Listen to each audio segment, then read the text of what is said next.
Good afternoon, everyone. My name is Maria Lopez, and I'm the manager of film and lecture programs here at the North Carolina Museum of Art. Welcome to our lunchtime lecture, Creating an Altered Environment. Thank you very much for spending your lunch hour with us today. This lunchtime lecture is about our current exhibition, The Altered Environment, which is on view until July 31st. If you haven't visited this free exhibition already, we highly encourage you to do so. It's such a great and thought-provoking exhibition, and I hope you can visit it after this lecture. Before we begin, I'd like to give everyone an overview of the agenda for today's lecture. Our lecturer today, Maya Brooks, the NCMA's Mellon Foundation Assistant Curator, will present her lecture, and then we will have a short Q&A session. For those of you tuning in virtually, please enter any questions using the Q&A function or the chat box. This lecture will be recorded and uploaded to the NCMA YouTube page, and I will also share the link to the recording with everyone who registered via email. For those of you tuning in on Zoom, if you have any issues during the event, please let me know in the chat. And without further ado, I'd like to introduce our lecturer today, Maya Brooks. Welcome, Maya.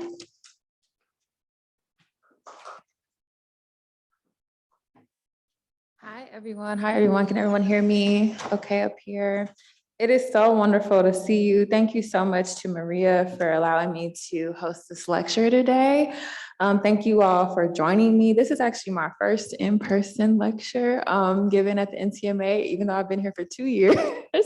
I've been doing these lectures from Zoom virtually. And so this is going to be a very interesting challenge for me today to project and make sure that I'm connecting with you all here in person. For those of us that are joining from Zoom, thank you as well. I just want to give a short description of my look today so that you all who are hard of sight can get a good visual of what I look like. I am a tall African-American woman. I have on a black shirt, black pants, black glasses, and long black braids. I do that as a opener to allow visitors who are hard of sight to have a visual of what I look like as I speak. So thank you all so much again. And without further ado, I'm going to get into this if I can.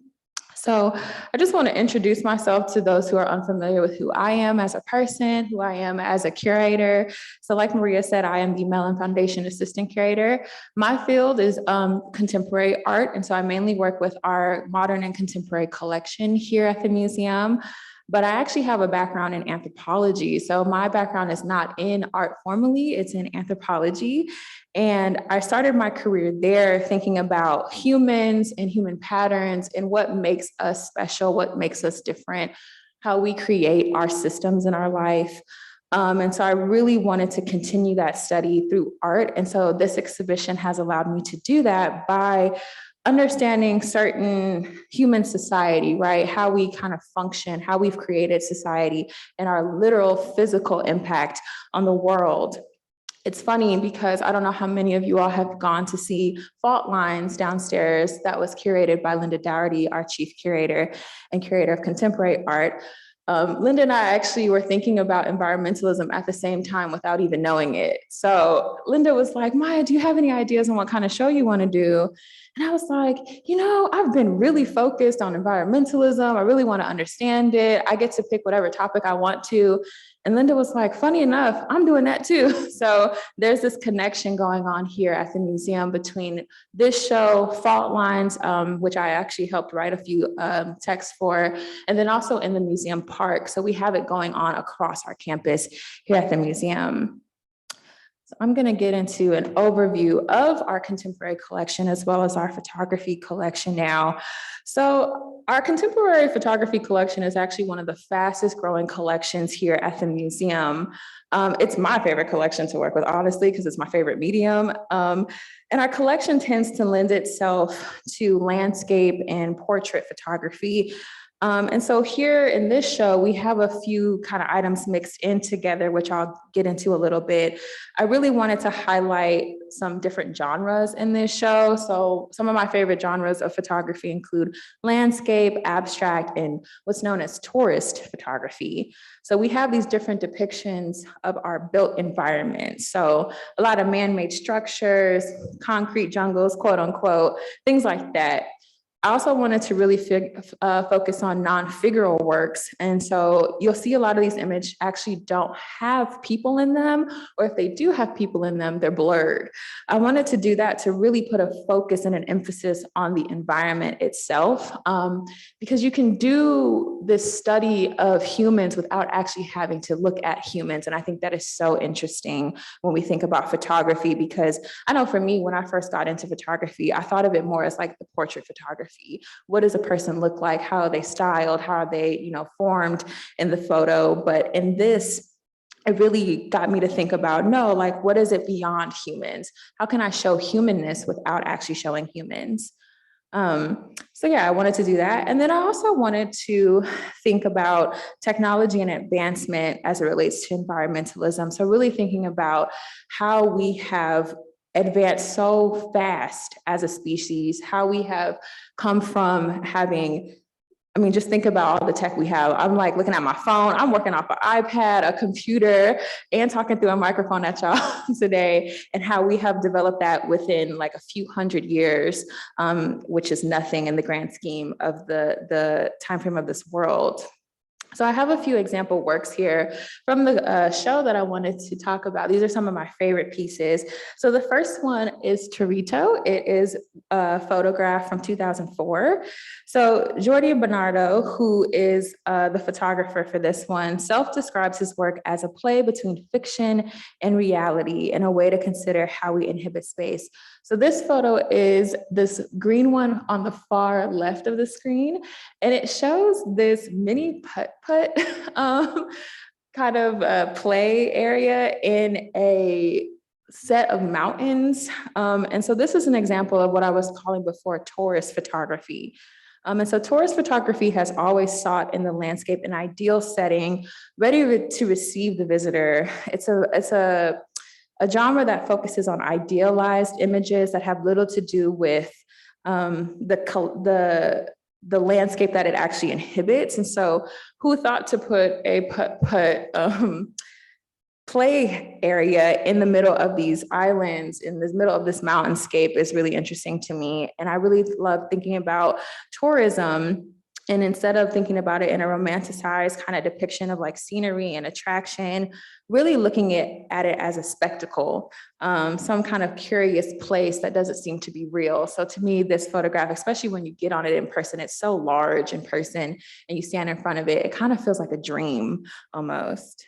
The next one is this photograph in the middle. It's by Alex Soth, who is a wonderful photographer, a really famous documentarian photographer who has all kinds of photographs throughout the Midwest and also the South.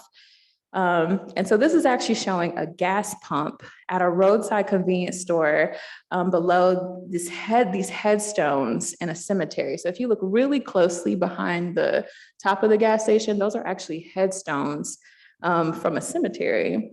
And so for me, this photo really demonstrates this kind of unusual absence of human activity at the pumps, but then you kind of encounter the graves of the cemetery. And so there's this juxtaposition of life and death in this photograph that I thought was interesting, and the coming and going, the cycles of human interaction with our world. And so I thought that was kind of eerie. So it's kind of eerily empty. And although we can assume human activity brought all of these elements together, do we really understand how and why? How do we get a cemetery placed near a gas station? And what does this say about how we construct communal spaces, right? How do we think all of these things came together in one place? I just think that's so interesting to think about, especially when we think about our everyday and how we encounter community, how we encounter space, how we encounter our world. The last photograph that I'm going to describe is by Bill Jacobson. And so this is an untitled photograph from 2000. So Jacobson is known widely for his kind of out of focus photographs, both of the figure and the landscape. So this kind of gets into that concrete jungle, quote unquote, that I was talking about before, where we've built up these large cityscapes and how we experience that. So Jacobson actually originally developed his style to evoke the loss experienced by many during the height of the AIDS epidemic. The blurred subjects underline the futility of capturing a true human likeness in both portrait and memory. So this is supposed to feel like a memory of a time lost. And so Jacobson's later images continue to capture our inner journey throughout the world, referencing the uncertainty of the mind's eye rather than the sharp camera focus. And so this goes back to this idea of a middle ground between reality and one's imagination. So again, kind of like a dream-like sequence of how we think about the world. So the next slide, I'm going to talk about some various themes on the subject that I was thinking of. And when I first started talking about this exhibition with our team here at the NCMA, I was kind of thinking about how I just been ruminating on certain things when I think about the environmentalism and just what it means to be involved in environmentalism. And so to define it for those that aren't familiar with the concept, environmentalism involves advocating for the protection of our natural world and balancing our relationships with our earthly environment, systems, and elements. And, you know, I'm sure by now, most of us have had certain terminology related to sustainability, maybe recycling and or renewable resources, but what does that mean in the grand scheme of our own personal lives, right? And there seems to be this fixation on individual solutions, so what we can do as individuals, when this is a collective thing, this is a collective issue, a collective problem that we have to think about together.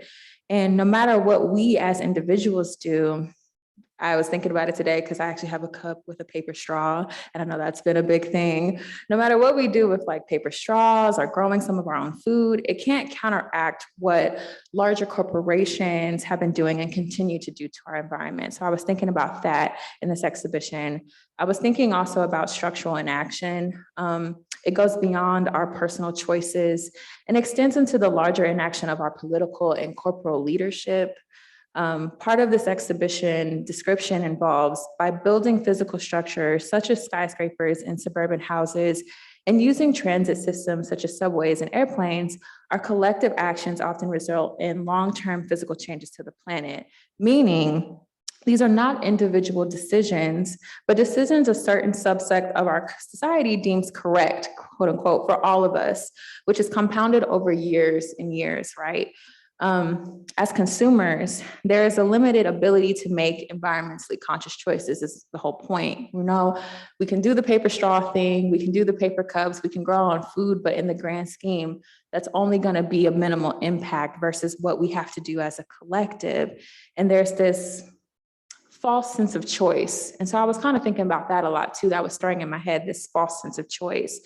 You know, there are other associated kind of costs that we don't always consider when we think about the environment, especially those of us with certain privileges. You know, there's affordability, there's being able to afford alternatives, there's sustainability and maintaining environmentally conscious systems or costs, as well as the effects of imperialism and exporting wage labor, which is both a human cost and environmental cost on all of us.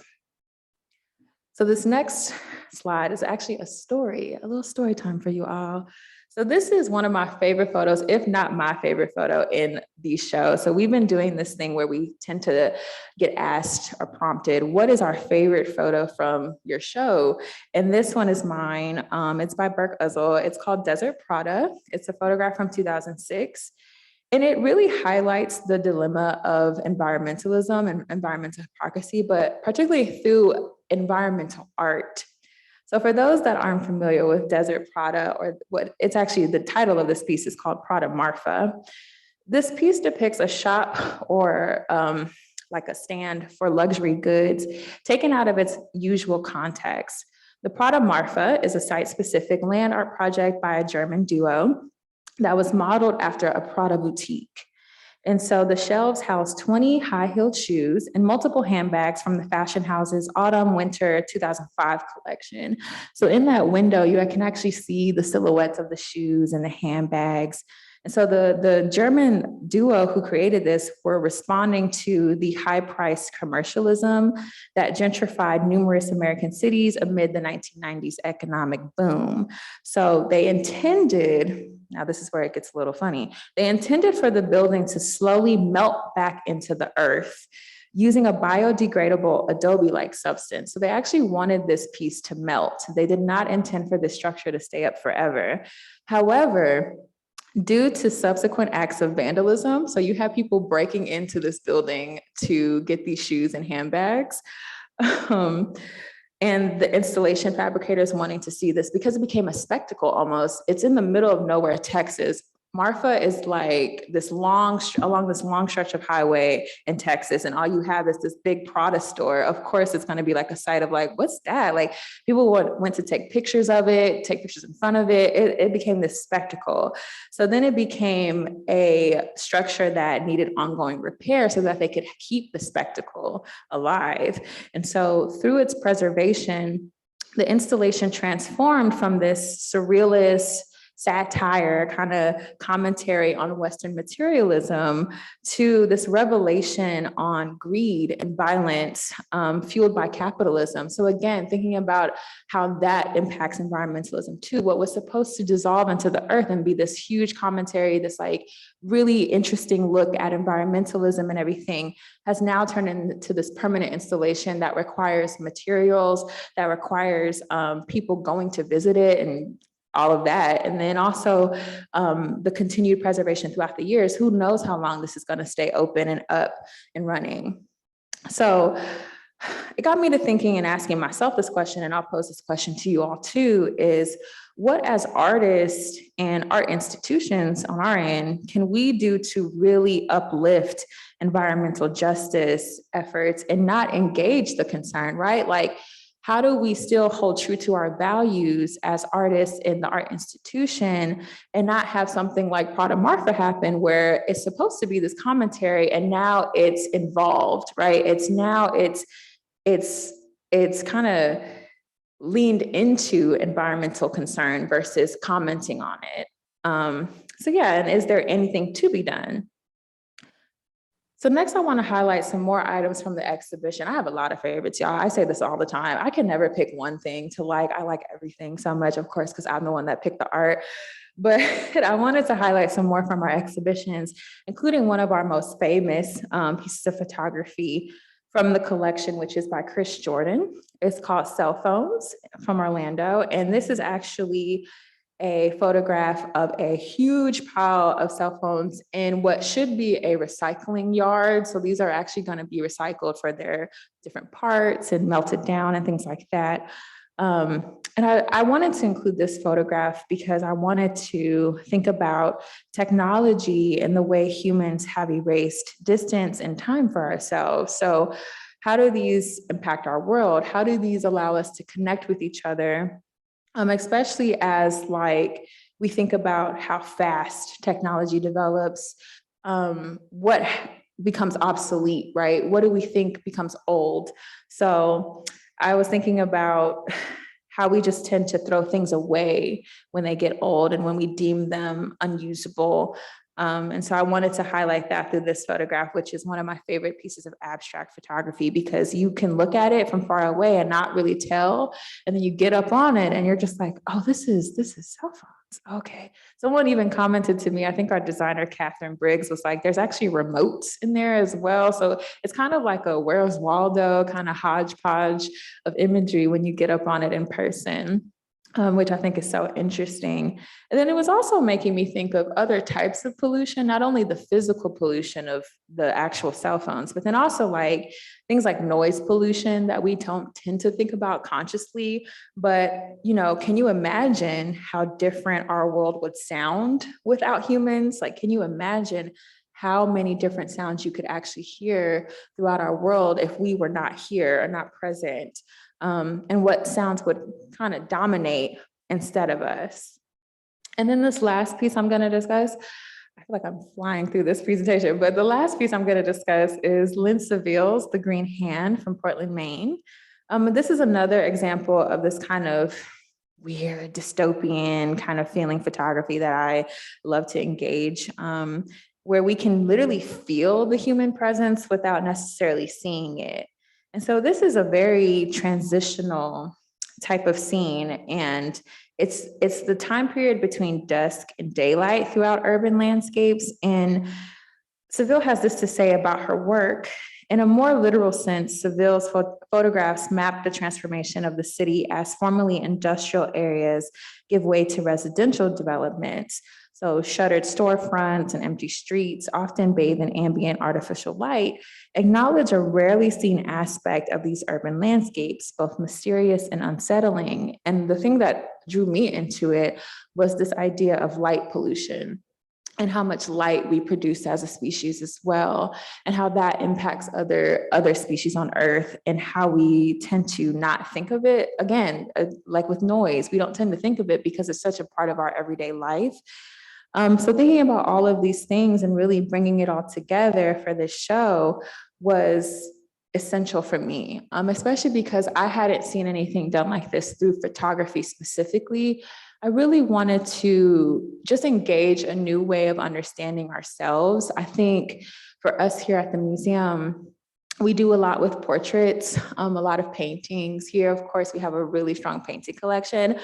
But I was like, our photography collection is just as strong and has these different genres within it. And how can I bring that out? So I'm very grateful to everyone who visits and who looks at the show and just takes the time to really understand my mindset on what I wanted to get out of it. Again, I was like spending a lot of time spiraling, thinking about what am I going to do? How am I going to say this? How do I get this to be less preachy and more like, can we all come together and just understand?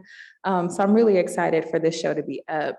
And now I'm going to transition so that we can take any questions and comments from the audience, as well as via Zoom, which Maria will help facilitate any questions. So if you all have any questions, comments, I love an open dialogue. So please don't feel like you can't say whatever you need to say. Ask me any questions. If you have any comments on any of the photography that I discussed, or you want me to go deeper into some of these artworks or stories, please let me know and we'll discuss freely and openly.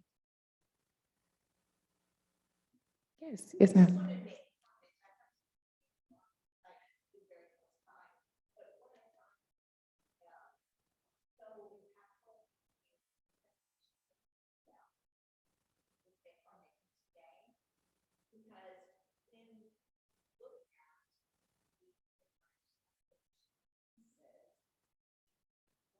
Lot of our own thoughts to them. And although that's useful, it's interesting to find out where the original, like I've seen the Prada one, each time I would look at that and it intrigued me as to what was behind it. So now that you've told the story behind it, it just opens up a whole new world. It really does. So I just want to say I appreciate what the museum is doing. Yeah, no, thank you, because I think that's important too. I think it's so different when you just see something on the wall and you go, oh, that's kind of cool. But when I read about this, I actually read about the story for this exhibition too. And I was like, oh, like this was supposed to be something completely different than what it is. Like, this is something that like Beyonce and stuff has taken a picture at, and it was supposed to not even exist anymore. Isn't that insane to think about? So yeah, thank you for that. I really like being able to provide a background on some of these images, because if not, they just kind of stand alone on the wall. So I think that's completely correct. Yes, sir. So to follow up on the product, to sort of encapsulate what you said, at least to my understanding, it speaks to the environment and to preserve the environment.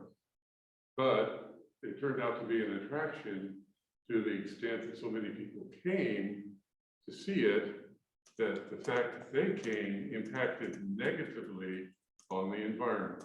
Exactly. Yep, that's exactly it. I'm going to review that. No. That is interesting, of course. Yes, I think that. Intended result, I would assume.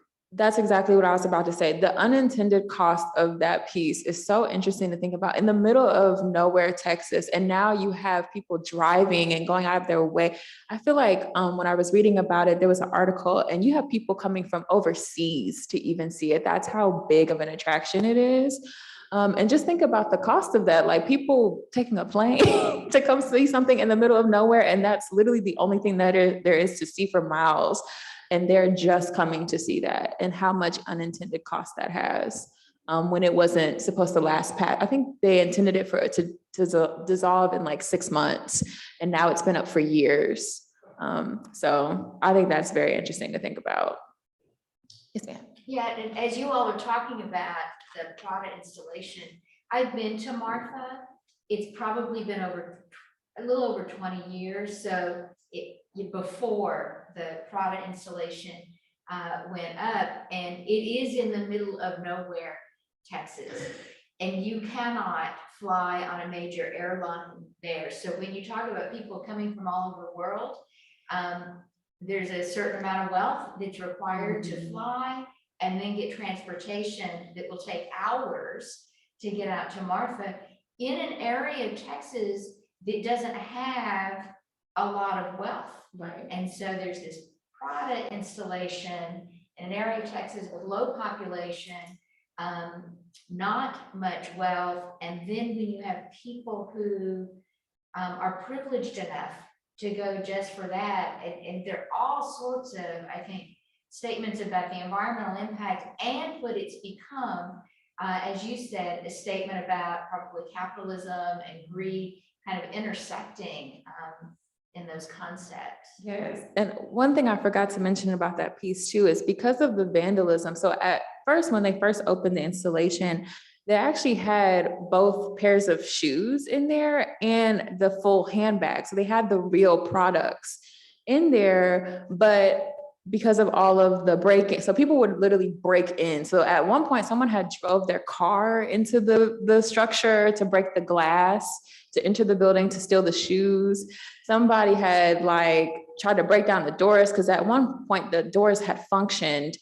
So you could actually open the doors, and someone did that to get the handbag. So what they had to do was cut out the bottoms of the handbags and only put one pair of the shoes, so maybe like the left shoe from each pair, so that if they did try to steal anything, they weren't getting a full pair of shoes and they weren't getting a real handbag anymore, because that is what was going on, is that you have this piece in this area where people are like, well, what about us? And what does this say to us and about economic status?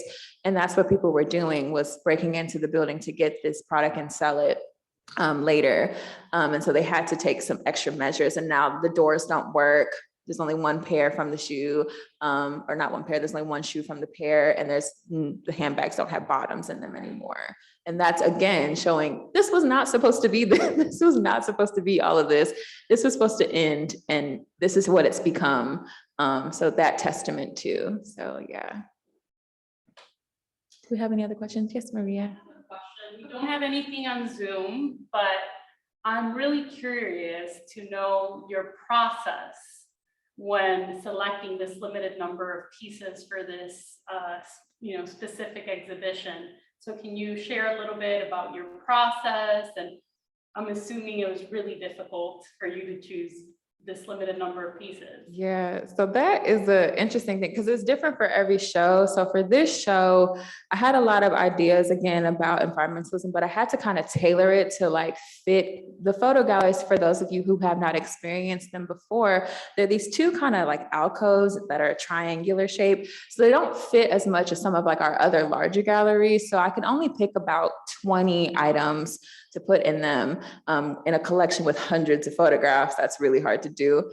But what I do is I start with an idea and I just go, okay, what do I want to do? How do I want to expand on this idea? So I started thinking about the themes. So those themes that I talked to you about environmentalism, structural and action, things like that. I started thinking about those.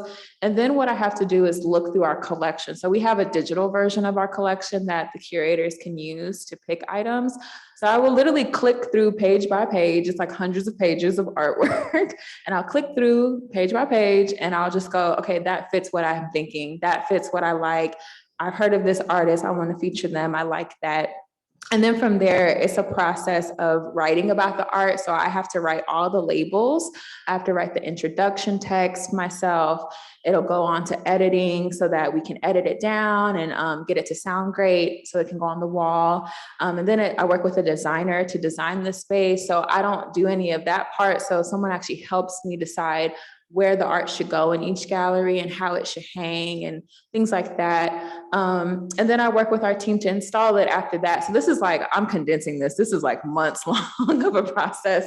Sometimes it's shorter, sometimes it's longer. For this show, this show had to come up really quickly for me because the photo shows rotate so quickly because photographs are not able to stay out as long as like a painting or a sculpture. They're only allowed to stay out for 6 months. So these shows rotate really, really quickly. So I have to come up with the ideas pretty quickly. So I think I came up with this idea in 2 weeks.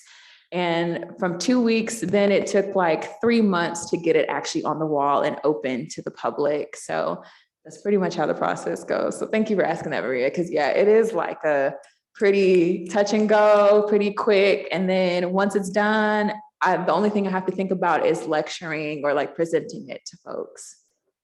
Yes, ma'am. So there's another exhibition downstairs too, Fault Lines. Can you talk to how the two exhibitions speak to each other? Yeah, so when we were, Linda Dougherty, again, our chief curator and curator of contemporary art, when Linda and I were discussing Fault Lines, Linda wanted to feature art that really spoke to these kind of intersections between the environment and people. So a lot of the work in there has intersections of race and environmentalism. For instance, like one of the labels I worked on was for the Allison Janae Hamilton piece, Wasisa, which is the video work in there, where she's dragging her camera through this canal, and you kind of feel like you're drowning almost in it, and that's the point. And then she has 2 photographs, or like the Latoya Ruby Frazier pieces. Those are pieces that I wrote about too, where she's discussing the Flint water crisis. And it's a documentary about the Flint water crisis. And then it's paired with this water bottle sculpture in the middle of the room, and kind of thinking about race and environmentalism and economics. And so those, maybe not so much race, but definitely economic status and socioeconomics in general, and the environmentalism, relate to this in a lot of ways in the altered environment, because I was thinking a lot about urban versus rural development. I was thinking a lot about how wealth is distributed, how we look at it, and how it affects consumerism and who is the consumer and who we consider the ideal consumer versus not. So they relate in a lot of ways. And then in the park, I worked with this local artist, wonderful artist. Her name is Claire Alexander. And she has this idea of looking at the state across and these 3 billboards that we have in the park. And she was thinking a lot about community, a lot about the environment in terms of ceremony and just different ideas like that. So they actually all kind of connect and talk about environmentalism in different ways. That makes sense. Hope I answered your question. Yes, sir. I was surprised to see the video about the Flint water crisis. Mm-hmm. Well, not really. I guess I was glad it was there. And I'll tell you why. We just moved from Flint Oh, wow. to Cary Mm-hmm. in July permanently. And so we lived through that. Mm-hmm. The entire city was not affected. Our water was tested to be very good, even though we drink bottled water Mm-hmm. primarily. But what happened in parts of the city and young children, was terrible. And their cognitive ability going forward, that's a real concern. There has been many programs that developed to help them nutritionally in so many ways as a result of this disaster, which shouldn't have happened. There's a lot of story there. Mm-hmm. But I think it's a lesson to the rest of the country, and I think it has been, about what can happen environmentally to seriously impact the health of of a particular location. Mhm. But this video, I think, is very good. I'm glad you went there and documented that and told a story, at least part of that story, for everyone else to see. Yeah, I really loved working on writing the label for that one, because one thing that I took from that video as well, and for those that don't know what we're referencing LaToya Ruby Frazier, who is a documentarian photographer and videographer. She went to Flint, Michigan to film this kind of community and tell these stories. There are these different narratives that came out of Flint on community advocacy and just discussing the water crisis up there and how it has impacted real people and their families and their daily lives. And so it's about, I want to say 12 minutes long, and it goes to the specific woman and her family. And I think the thing that I took from that video is that, again, this is about collective action. It's not on just one person. It affects us as a community. It affects us as a people. And then the solution doesn't stop and start with an individual either, because the woman in the video was talking a lot about having to go buy like special water and having to go buy these like refillable glass jugs so that she wasn't overusing plastics. And my thought was like, she is so worried about not using plastics that it's like, she shouldn't even have to think about that. Like, it's the water that's the problem. Like, and it doesn't start with her. She didn't create the water crisis. Like, so, but to bring it down to that individual level is so haunting that she's so concerned with her water bottle use and things like that. And it just goes to show you that it's literally a top-down issue, and how it kind of magnifies us as individuals when we are not the sole cause of this, and that it's a structural issue. This is a communal issue. This is a national issue, an international issue. It affects us all in different ways and to different degrees, but it goes beyond us as individuals is the point. And I definitely appreciate LaToya Ruby Frazier for highlighting that throughout her work in general, but especially in that video. Kind of interesting too, a lot of people around the country and businesses and so forth trucked in bottled water for the community, for those who couldn't afford to purchase it. So what was happening, people lined up, and this went on for, a year and a half, 2 years or more, various locations, and people could come. Well, it got to the point where people outside of the city who had no problem purchasing water were coming in and getting free water. So finally, they recognized that identification was necessary. You had to prove that you lived in the city. And also it came down to the fact that we went a couple of times to get water ourselves. We lived in the city proper, not in one of the surrounding metropolitan communities. But then decided, no, we can't afford to buy water. We've been doing that. So, right away, stopped going ourselves, even though we had the right to do so. But thinking, no, there's many people in this community who are hard pressed to buy water now that hadn't been doing that, relied on the municipal water system, which failed them and made them ill in some cases. So there were so many things to think about and results of that crisis. So anyway, we only went a couple of times and then stopped and realized, well, this is not right, because we're getting water that someone else needs and who can't afford it. And then the people that were coming outside of the city to get it, that was the worst, who probably could afford to buy their own water and had been. Exactly. You had that thing going on as well. Yeah. There's so many layers to this. Like, there's so many layers to understanding our role and everything. I think that's what I keep coming back to, is that all of these issues expose humans. Sorry, like, it's the anthropologist in me. I'm just like, humans are evil. We are weird. That people will do that. People will go out of their way to take a resource from someone else that truly needs it. I'm so grateful to you for sharing that insight on, we only get a part of the story, right? Living out of there. So thank you for providing that.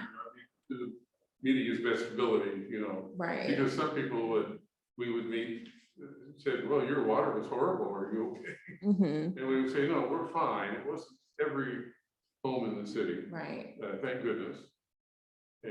But the media projected it that maybe everyone suffered Mhm. directly. Yeah, and I think it becomes a conversation on like, who did it affect them? Because the face of this crisis has been these Black communities, and what that says about our coverage of certain environmental crises too. Covered up by the state, there's a lot to this story. If this would have happened in Ann Arbor, well, it wouldn't have happened. Mhm. Just to give you an idea, because of the large minority population Right. in Flint. So there's that story and that layer too, which is disturbing, but perhaps not surprising, if I may call for that. It's not, and it affects us, again, going back to intersectionality and how race often plays into environmentalism in ways that it shouldn't, but we have to consider and have to think about, and how that is the thread beneath everything that we do when we talk about these issues, not only in fault lines, but also in the photo show, the altered environment as well. It's something that it kind of underscores, it underlines a lot of the work that we do to talk about these issues, not only here at the museum, but in general, as we've discussed. So thank you so much for providing that insight and for opening up the space to talk about that, because I think it's important to highlight that that too is a part of environmentalism, is understanding socioeconomic status, understanding class, understanding race, and how all of those affect environmentalism, if not just as much as any other factor. So thank you all so much. Are there any more questions? Oh, yes. So I'm also studying anthropology, and I was wondering, as an anthropologist yourself, when you're approaching like curating pieces for the museum, are you approaching it through more so that cultural, social background? And would you say that, is there like a big difference between someone who say studied anthropology and went into curating for museums versus someone who is really just there for the art? Yeah, well, that's the beauty of what we do. So I'm actually not the only anthropologist as a curator here. We actually have two other curators who have backgrounds in anthropology. Our African art curator, Amanda Maples, is an anthropologist or has a background in anthropology, as well as Angel Gonzalez, who works with our Ancient American collection, which is funny because in anthropology, we learn about systems and structures, of course, you know that. And I think what it's allowed me to do is kind of inform my practice on how I talk about art. I think that's the biggest difference, is the way you can tell the way we talk about art is very different than someone who maybe strictly has an art history background, because when you discuss art, at least especially I study the contemporary, sorry, you missed my introduction. If you don't know, I am particularly focused on contemporary art. Contemporary art is so informed by social issues in a way that other art is as well, but the way that I talk about that and bring that to the forefront of my writing is very different than someone who has just a strict art historical background, who maybe talk about the elements of a painting or the technique of a painting and things like that, versus I am like, no, like, the materials are telling a story here that relate to the larger social structure or our larger issues in the world and things like that. So it's really comes down to the writing more than how we maybe look at art. Like, I still look at form and function and things like that, but how I discuss art is a little different. And also what I choose to pick for our collection is probably a little different than some other curators. Like, I choose to pick artwork, and I'm really glad that I have such a loving and supportive boss in that I choose pieces that challenge some of our views here in the collection, and push us forward and being able to talk about more of those social issues moving forward. And Linda does that as well, as the other curator of contemporary art. Like, we work together to bring more of that view to the collection. So yeah, I'm really grateful for that. So yeah, if there are no more questions, just want to see, okay, yes. Yes, one more.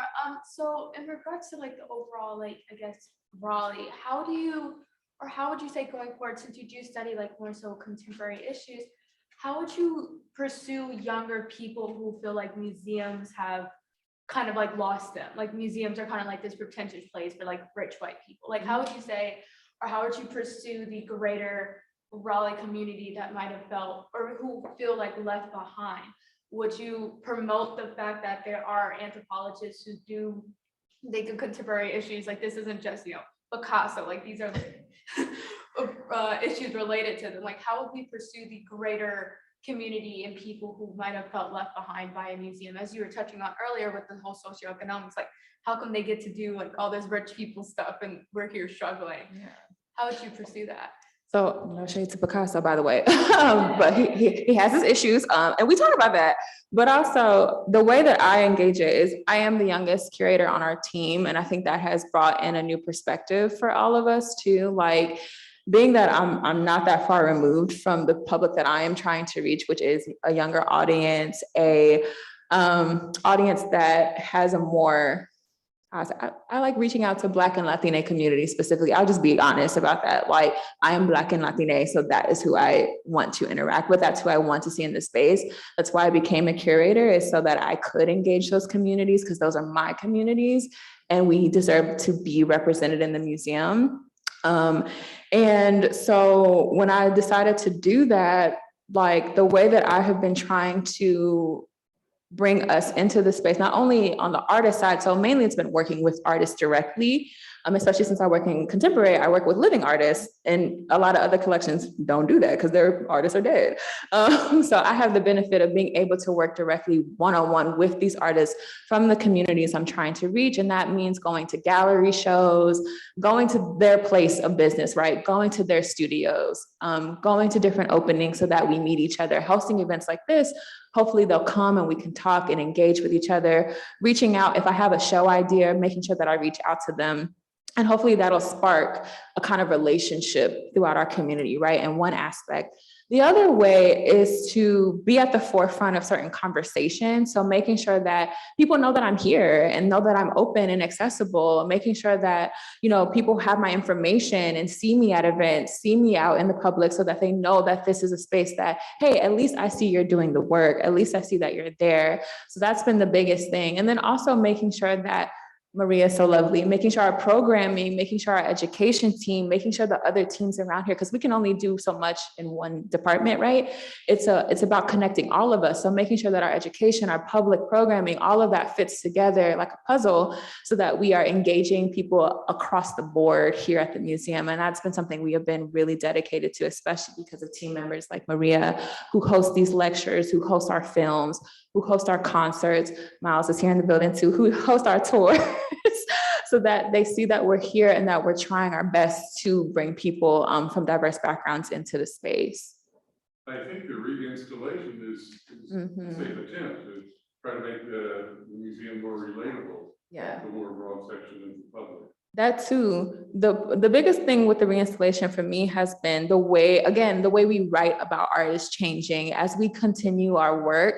The way we discuss certain art and certain art topics is definitely going to be changing in the reinstallation. For those that don't know, we are going through this entire project. It has been exhausting, y'all.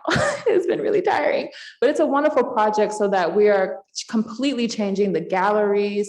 We're updating our labels. We're updating our online kind of products and things that we have available to folks, so that it better aligns with the way we want to speak about art going forward, the way we want to be inclusive going forward. So I think that's also a good point. Is I forgot about the reinstallation, y'all. I put that to the back of my head often, because it is a long process of really challenging ourselves. First of all, calling ourselves out on the ways that we have historically marginalized people, calling ourselves out on the ways we have historically excluded certain people from the museum, and how we need to be better moving forward. And so we've had different consultants from different museums across the country and then internationally come talk to us, help us, guide us through that.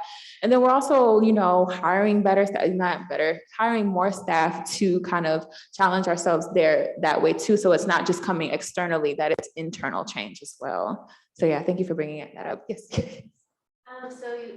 How do you think that, like you said, to bring awareness to the things that we have done in the past, how do you think the art museum will help people see that something in the past was bad and move on from that instead of just seeing it, acknowledging that it happened, and if it happens again, then it happens again. It's how we talk about it, you know, like I said, it always comes back to that part.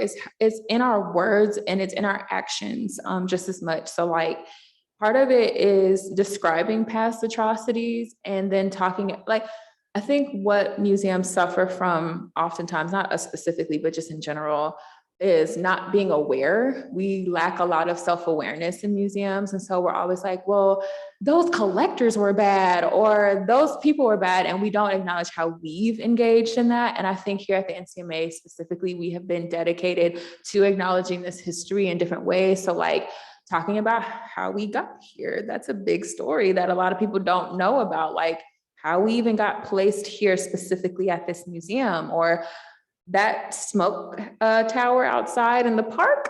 What is that about? Like, those are kind of histories that are hidden if you don't actually go out and look for them. So to be more honest about those stories, and then to also be honest about our collection. Our collection started with European paintings and American paintings, and how now we have a collection that engages, I think, like at least like 30 countries across the globe in our contemporary collection and things like that. So one of the ways we're going to do that is through some mapping. So we're actually going to have like a map that talks about the fact that in the 1950s, when the collection started, most of the artwork was from like Germany and America and things like that. And then now we have countries like Iran and America and Mexico and Venezuela and things like that, that really show the development of our collection over the past few decades. So, yeah.